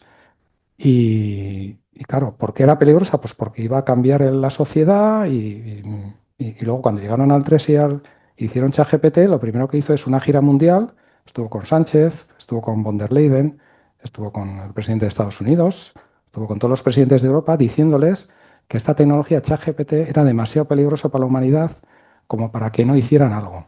¿Qué quería? Le decía, ya os ayudo yo a regular para que esto no se vaya de las manos. ¿Qué quería? Pues quitarse toda la competencia.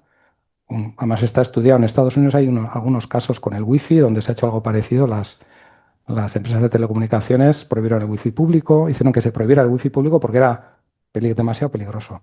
¿Bases para que esta IA se convierta en un Terminator? Yo no veo ninguna. ¿Bases para que cambie la sociedad? Sí, pues eso está por ver. Y puede que esos cambios sean a bien, pero bueno, como todas las no sabemos si va a ser una transición o va a ser una revolución. Por ahora es transición. Ahora mismo no hay datos, a pesar de que a veces se publiquen noticias exageradas de gente que está despidiendo miles de ingenieros o informáticos, no hay datos que digan que lo están haciendo porque la IA les ha hecho más productivos. Más bien se piensa que son excusas para limpiar, reducir costes y la culpa a la IA. Entonces no se sabe. Pero más que la parte de Terminator, además, es que con esto del Terminator, que lo puso tan así, de esta imagen de fin del mundo, tan cataclísmica, pues ocultaba todo lo demás que estaba haciendo, los sesgos, el monopolio. Por suerte, que entonces no se sabía, otras empresas y muchas han conseguido replicar el nivel de calidad, bueno, aunque esté un poco detrás, el nivel de calidad de estas multinacionales, con lo que ahora ya hay diversidad, pero en ese momento parecía que nadie iba a conseguir lo que tenían ellos. Y eso era más preocupante que lo que estaba diciendo. Entonces yo creo que esto se sobre una campaña interesada, lo del fin de la humanidad. Y la emergencia es una cuestión muy interesante porque la fórmula que está detrás de todo esto, que es la del principio, es muy sencilla. Es averiguar la siguiente palabra. ¿Cómo es posible que simplemente intentando estimar la distribución de probabilidades de la siguiente palabra consigan hacer todo lo que hacen? Es bastante increíble o sorprendente. No es magia, está ahí, pero... Y ahí sí que hay una emergencia, porque saben hacer, por ejemplo, antes para entrenar un modelo de IA le tienes que dar datos de entrenamiento y cambiar los parámetros. Ahora tú a una IA como esta les das ejemplos, tiene ejemplos de lo que quieres que haga y no le tienes que decir nada más. Le dices, venga, haz lo mismo y ya ha aprendido la tarea, aprendido. Tienes que dar siempre los 100 ejemplos. Y esto no se podía hacer antes, y esto es una propiedad emergente. Pero no es emergente de que inteligente, que siente, o que tiene conciencia, no va por ahí. Tiene propiedades muy interesantes, como sistema complejo que es. Bueno, con permiso de la moderadora, voy a hacer una pregunta. No, no, no, soy el público, el público.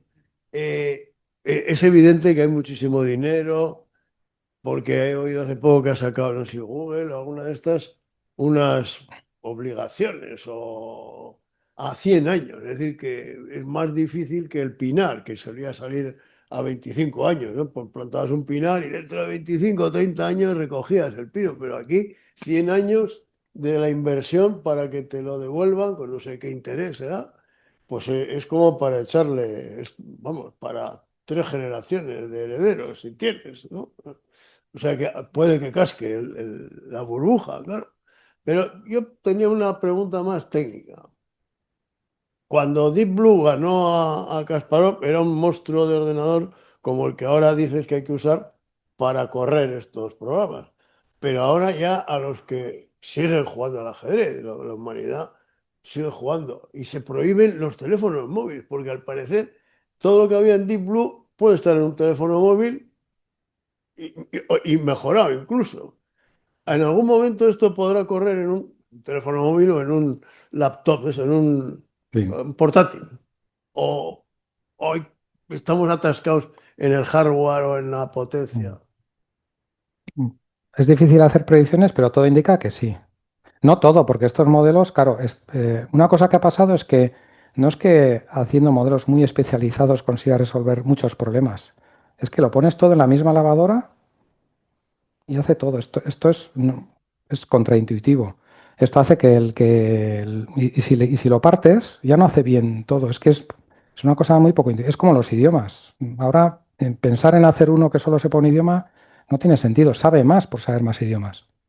Y pasa igual con el tipo de programas. Lo que aprende haciendo, por ejemplo, saben programar muy bien.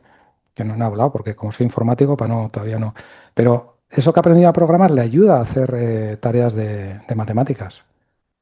O sea, que lo que aprende en un sitio, los patrones que ha visto en un sitio son abstractos y le ayudan a resolver otros problemas. Entonces, lo que tenemos en los móviles, yo creo que vendrán pronto, son cosas especializadas. Ahí el problema está en el gasto energético de estos procesadores que son GPUs que consumen bastante energía, pero es un problema tecnológico que probablemente se vaya resolviendo. También se está aprendiendo a que una cosa especializada, en vez de usar todo el modelo, lo puedas, lo que llamamos destilar, uno pequeñito que sepa justo lo que te hace falta y ese ya no consume tantos recursos. Todo esto se está investigando.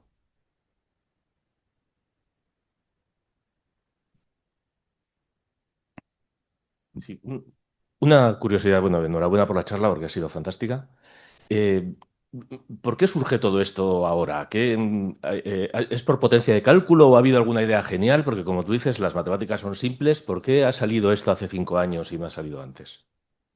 Hace 5, bueno, viene saliendo, Curioso. Nosotros, yo estuve en Nueva York hace 9 años y ya los modelos de lenguaje neuronales traducían mejor que los anteriores, que la generación anterior de... Entonces ya se veía venir, ha sido poco a poco, aunque ha saltado de golpe cuando ChatGPT tuvo el éxito que tuvo, pues venía poco a poco. Lo que nadie esperaba es que saliera un producto usable por la población en general. Pero la capacidad, según, bueno, hay varias razones. Una es la capacidad de cómputo. Estas GPUs hacen cómputo en paralelo. Entonces, lo que en otro ordenador tienes que hacer paso a paso, aquí lo haces de golpe. Por eso va tan rápido. Esto, por cierto, la Nvidia era una empresa que hacía procesadores para los gráficos de los juegos, de videojuegos. Y se descubrió que esas multiplicaciones de matrices que hacía para los videojuegos aceleraban estos procesos. Entonces fue esta mucho mayor capacidad de cómputo. Esto fue una de las cosas. Y lo otro son los datos. Antes nadie había tenido acceso a tantos datos. Entonces los modelos de lenguaje que existían, que yo los conozco desde... se ha hablado de Alan Turing, pero hay teóricos de la teoría de la información de los 50 que ya está definido lo que es un modelo de lenguaje, como tal, probabilidades, todo esto, pero claro, eran de juguete. La escala de todos los textos y la capacidad de cómputo es la que ha hecho que dé el salto. Y luego en algún momento, y esto los de Google se arrepintieron mucho, OpenAI se atrevió a apostar y hizo una inversión enorme para hacer el modelo de lenguaje más grande que se pueda, cuando no estaba claro que eso sirviera para nada.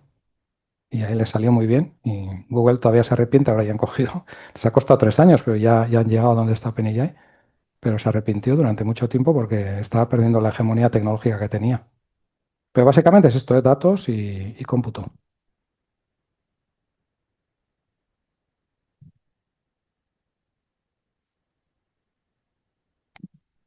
Has comentado que, digamos, son los americanos y los chinos, vamos a decir, las empresas que están tirando, ¿no? Creando todo esto. Europa estamos ahí, vamos a decir, no sé, en medio, pero somos unos usuarios, vamos a decir, a nivel Europa, no digo, no sé si trabajáis o trabajamos para protegernos de que unos u otros nos manejen y digamos que hagamos o seamos simplemente dependiendo de ellos para ellos chupar de la piragua, no sé, tener unas defensas como Europa, vamos. Sí. Claro, y el problema es tener mejor producto que ellos. Sí, es solo eso. Y parece sencillo. Pero ahí hay el nivel de inversión que hay en Estados Unidos, sobre todo ahora. Esto igual hace 3 años no era tanto, pero ahora es inmenso.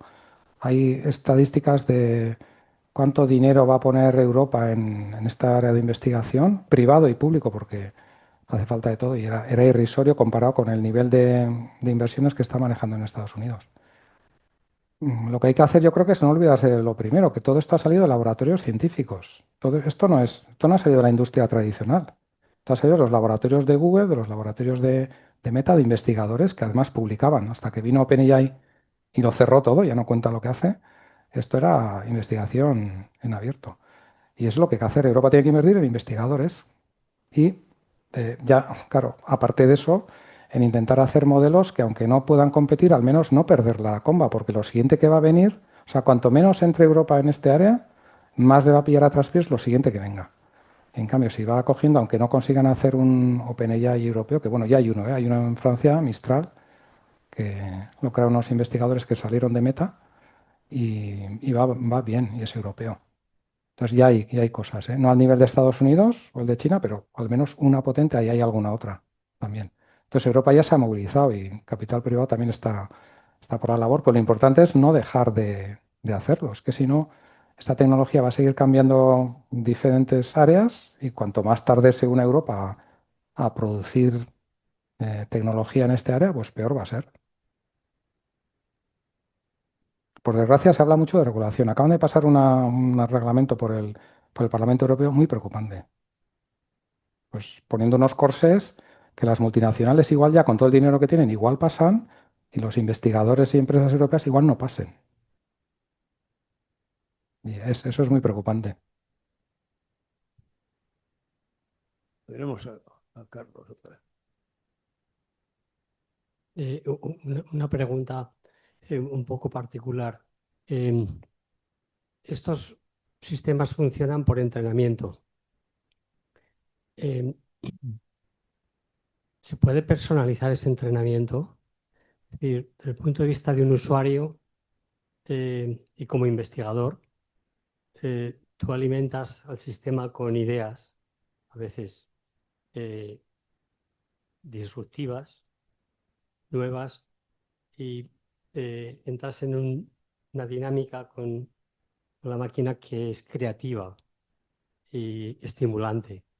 Ese tipo de actividad continuada, de alguna manera, entrena a la máquina en la línea de que tú pretendes que entrene, como si fuera un entrenador personal. Bien, creo que he entendido. Ahora mismo no personaliza. Ahora lo que están trabajando mucho es en acordarse de qué temas has hablado tú, qué interacciones has tenido, acordarse un poco para que las siguientes contestaciones se adapten un poco a tu perfil. Pero el modelo grande no ha cambiado. Pero es una de las áreas donde esto puede cambiar y puede que a medida que la gente interactúe durante más tiempo, cambie la tecnología para que haga, aparte del modelo grande, haya una parte del modelo pequeña, un añadido que sea capaz de acordarse y de generalizar de todas las conversaciones que ha tenido contigo y hasta sepa qué cosas te han gustado, qué no te han gustado. Porque es relativamente sencillo. Además, hay una cosa que es la que estas empresas están pensando que va a acelerar todavía más los descubrimientos, que está por ver, ¿eh? Pero es que el modelo mismo ya sabe hacer muchas cosas. Por ejemplo, nosotros con Lacha, y Lacha no es el modelo de frontera, podemos saber si cuando alguien interactúa, si nosotros leer nada, le podemos preguntar, a ver, de todas las interacciones, ¿cuáles son, de lo que te dice la gente, cuáles son de positivas, o sea, de sentimiento, o sea, como con palabras positivas y cuáles son negativas? Y esto te lo hace el modelo mismo. Te puede hacer una distribución de sobre qué temas habla la gente. Esto las empresas grandes lo tienen súper. No penséis que hay alguien analizando lo que escribimos cada uno de nosotros. Es el propio modelo que analiza toda esta masa de información para sacar conclusiones que ellos usan para mejorar los modelos.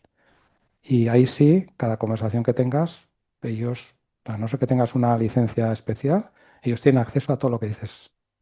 Y pueden hacer con ellos. Bueno, yo no me he leído la letra pequeña, pero no sabemos si respetan la letra pequeña y yo creo que básicamente lo pueden coger. El corolario de esa pregunta era esto exactamente, es decir, confidencialidad. Si tú manejas una idea, de nuevo, como investigadores, muy novedosa, ¿hasta qué punto el sistema te hace un spoiler? ¿Hasta qué punto pueden coger esa idea y mandársela? Hombre, es difícil de creer, pero podría pasar, porque lo podrían hacer. Yo sé que los investigadores de los laboratorios privados tienen prohibido usar Teams y otras plataformas. ¿Por qué? Pues porque no se fían de que no haya nadie escuchando. Yo no sé si es paranoia, pero el espionaje industrial existe. Claro, a mí personalmente no creo que me espíe nadie, pero dependiendo de la relevancia que tenga una industria o un investigador, pues esto podría pasar. Porque lo tienen fácil, o sea, tienen toda la maquinaria para poder saber que alguien está preguntando cosas de este tema que interesa a alguien de la empresa. También es verdad que yo dudo bastante que estas cosas pasen, pero por poder. Muchas gracias. Sí.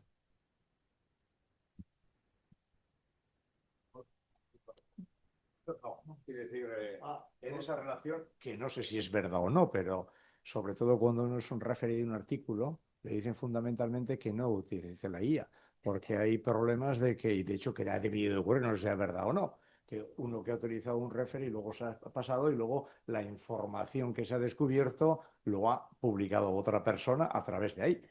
O sea, Bueno, no hace falta IA porque muchos referees utilizan la información favorita. Muchos, algunos.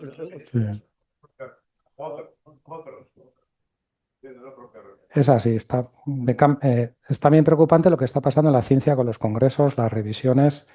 Se habla de Shadow AI, que es la IA que nadie dice que usa. Esto pasa en las empresas. Esto pasa, se dice, yo he oído que con los médicos, aunque me cuesta creer, porque es que no puedes meter información confidencial ahí, no es tuya esa información, tú no la puedes. Y en las empresas dicen, no uséis esto porque es confidencial. Y claro, tú estás en tu despacho y dices, pues tú lo hago más rápido con GPT, aunque se vaya a un servidor. Y la gente lo usa, es el Shadow AI. Y esto sabemos que existe. Los revisores dicen, no, esto lo he hecho yo. Sí, esto es un problema. Mm, La cuestión que te quiero transmitir es que a mí me gusta comparar las distintas posibilidades. Entonces, por ejemplo, la misma pregunta se la hago a ChatGPT o a DeepSeek o a Claude, etc. Y entonces veo que no todos contestan igual. Y además que, por ejemplo, me he dado cuenta de que ChatGPT tiene memoria.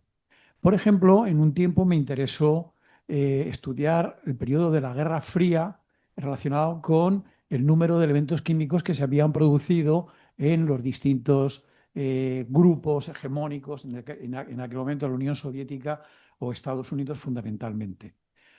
Y resulta que últimamente pues, me han encargado que haga una revisión de un químico italiano que se llama Stanislao Canizzaro, que este año se va a celebrar su segundo bicentenario, el bicentenario de su nacimiento. Y el otro día le hice una pregunta sobre Stanislao Canizzaro y me dice, ¿quieres que te lo relacione esto con la Guerra Fría? Sí. Claro, la Guerra Fría pues ocurrió después del año 45 hasta el 89 y lo de este señor pues es del año, cuando nació fue en 1826 y murió en 1910. Entonces me sorprendió que me hiciera esa pregunta. Y luego la otra cuestión que te quiero decir, que al encargarme este trabajo, pues yo he tirado de publicaciones mías y en el formato que nos pedían en aquel momento no nos solicitaban que pusiéramos el título de la revista. Pero este amigo me ha pedido que, bueno, que me acomode al formato de la revista y que ponga el título. Entonces he comparado y resulta que DeepSeek te da unas soluciones. Primero, le meto la referencia bibliográfica, la desglosa y lo primero que te da es el título. Luego ya te empieza a desglosar, además, línea a línea. El año, los autores, el año, el volumen. Y me sorprende de que sea mejor DeepSeek que, por ejemplo, ChatGPT. Mm. No sé qué opinas Bien. sobre esto. No, lo segundo que dices, hay un gráfico intuitivo que es, si la bola es un modelo, ¿no? Y esto es hacer una tarea perfecto, ¿no? Esta tarea hace bien, esta no, está bien. Dicen que cada modelo tiene sus habilidades, claro, porque no están entrenadas con los mismos textos ni de la misma forma. Y la parte de los textos cada vez es menor. Según pasan los meses, la parte principal que he contado yo es una parte, pero luego viene la parte de instrucciones, que cada año tienen más, la parte de las preferencias y ahora mucho la parte de matemática, de programación. Entonces, cada vez es más pequeño lo que aprenden de los textos en sí y de otras cosas más. Y cada empresa privada, pues algunas tienen acuerdos con ciertas em, empresas de publicación. Por ejemplo, GPT, yo creo que tiene con Prisa, tiene de hace 2 años, tiene un acuerdo para acceder a sus documentos. Igual otras no tienen con Prisa, igual tienen con otras. Es un poco misterio. Esto, hasta que lo usas, esto es un problema, hasta que lo usas no sabes. Puede que los de DeepSeek le hayan puesto mucha atención a que ayude en este problema de las referencias y entonces lo haga mejor. Puede que GPT no se preocupara. Esto es totalmente, es un producto, entonces depende de las prioridades que tengan. Esto es normal que pase. También es verdad que se espera que según pasa el tiempo, pues se vayan cubriendo todas todo, poco a poco. Sí. Y luego me has hecho otra pregunta sobre... Ah, que se acordaba. Sí, es lo de la personalización. Claro, hay cosas técnicamente más difíciles y otras más fáciles. Técnicamente es fácil, que tiene todas las conversaciones que ha tenido contigo. De hecho, las puedes ver, todo lo que ha generado para ti. Y simplemente es que cuando preguntas algo nuevo, aparte de contestarte el modelo, una cosa que no he comentado, pero aparte de contestarte el modelo, pueden hacer otra cosa, que es usar un buscador, en este caso en tus conversaciones anteriores, a ver qué letra es relevante, y al contestarte no te contesta el modelo solo, sino que te contesta el modelo con lo que ha leído de tus conversaciones y sácalo de la... Sí, bueno, la cuestión de la Guerra Fría es que se Técnicamente lo es fácil. pregunté hace un año, una cosa así. Sí. Y entonces se acordaba. O sea, Yo no era una cosa reciente. no creo que tiren nada. No, O sea, no. de la primera conversación que tuvieron con nosotros, está ahí seguro. Lo que sí han cambiado es que el usar esas conversaciones antiguas seguramente es algo que yo no era consciente, ¿eh? Es que van cambiando todo el rato y sí, pero Pero técnicamente es posible. lo que me ponía al final del texto me preocupaba porque me trataba como una especie de colega, de amiguete. Decía, no, como sabes el interés que tenías por la Guerra Fría, resulta que... Y digo, pero bueno, pero no somos tan amigos, no nos... Pero bueno, Bueno, se toma unas licencias. sí. Pues díselo, igual ya no lo hace más. Igual se acuerda de lo que te gusta.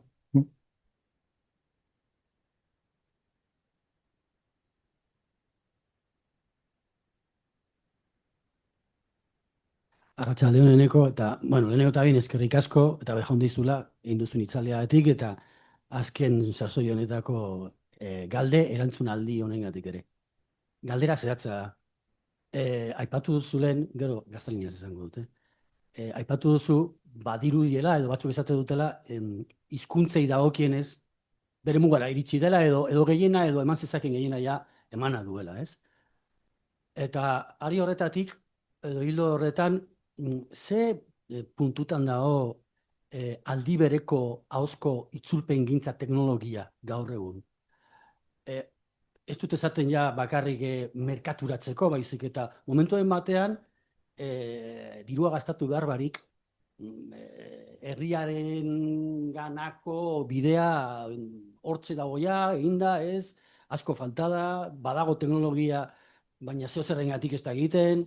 Bueno, la pregunta concreta que hacía, aparte de dar las gracias a Eneco, era que se dice que, has comentado tú, que en lo que se refiere al desarrollo lingüístico y de los idiomas y traducciones, etcétera, que prácticamente algunos dicen que ha dado todo lo que puede dar, lo más importante.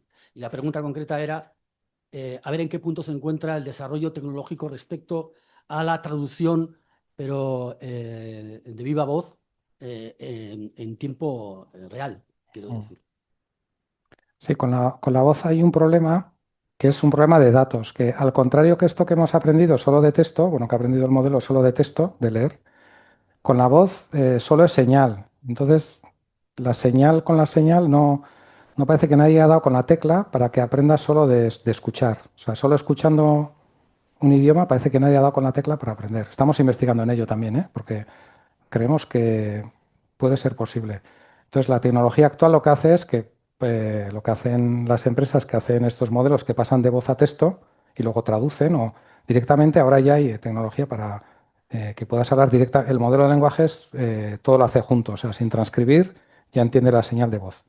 Pero el problema principal que hay es que hace falta que alguien transcriba a mano eso que está escuchando. Y esos datos son muy caros. Bueno, en el País Vasco con el euskera hay un proyecto, Euskorpora está gastando mucho dinero para conseguir corpus, porque la calidad que consigues para que cuando hables te entienda depende mucho ahora mismo de la cantidad de datos. Y esos datos, al contrario que el texto, hay que anotarlos a mano, hay que transcribirlos. Entonces, ahora mismo para el euskera no sé si hay públicos, yo creo que hay, o sea, públicos, claro, ahora hay otra cosa, hay empresas que tienen estos datos, pero así públicos, que en nuestro centro de investigación ponemos todo en abierto, yo creo que no llega a las 1000, 2000 horas. Creo que soy malo con los números, pero es insuficiente. Entonces, cuando haya más cantidad de horas, lo hará mejor en euskera. En castellano, si le habláis al móvil, entiende bastante bien. A mí me entiende bastante bien. No es que lo use mucho, pero entiende bastante bien cuando me preguntas algo, si lo usáis GPT con voz o Gemini, pues va bastante bien. En euskera le faltan datos ahora mismo. Datos o algún algoritmo que con menos datos lo haga mejor. Pues luego sabemos que depende del acento que tengas, el ruido que haya, la calidad del móvil, si está lejos, cerca el coche. Hay temas complejos. Pero digamos que la tecnología ahora mismo la que hay requiere de muchos datos. Y luego de ahí hacer traducción, ningún problema. O traducción hasta generar voz, o sea, traducir en simultáneo, pues no hay problema. Otra cosa es que la calidad que se consiga sea suficiente para hacer esto en tiempo real. Yo creo que hay una aplicación que funciona en el Parlamento, no sé cómo funciona, pero que se usa en el Parlamento, que traduce de euskera a castellano en tiempo real o al menos subtitula, hace transcripción en tiempo real, creo que sí. No es mi área la voz, ¿eh? En el centro tenemos expertos, pero no es mi área.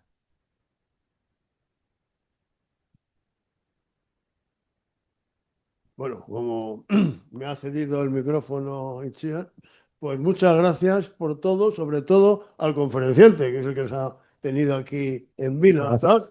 Oscar.